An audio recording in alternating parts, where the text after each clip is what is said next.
آگے بڑھیں اور آپ کو بتائیں، کھڑیا خاص میں جلسے سے خطاب کرتے ہوئے مریم نواز شریف نے کہا ہے کہ مسلم لیگ نون مقبولیت میں سب کو پیچھے چھوڑ آئی ہے۔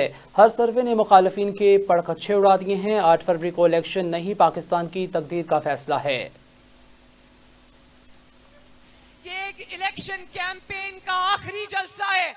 میں قوم کو اور اپنی بہنوں اور بیٹیوں کو گواہ بنا کر کہنا چاہتی ہوں کہ میں آپ کی خاطر، اس ملک کی خاطر، اس قوم کی خاطر یہ تمام مظالم بھلانے کو آج تیار ہوں۔ میں آج وعدہ کرتی ہوں اور میں سب کو یہ دعوت دیتی ہوں کہ آؤ، ظلم کا، انتقام کا، جبر کا مار دو، مر جاؤ، جلاؤ گھیراؤ کا باب اب بند کر دیں۔ میں تحریک انصاف کے نوجوان کو بھی یہ کہنا چاہتی ہوں کہ یہ جو آپ کو ورغلایا گیا، آپ کے اوپر تکالیف آئیں، آپ کو اس کے بدلے میں آج جیلوں میں پڑے ہو، میں آپ کو بھی یہ پیغام دینا چاہتی ہوں کہ نفرت کی سیاست کو آج ہمیشہ کے لیے دفن کر دو۔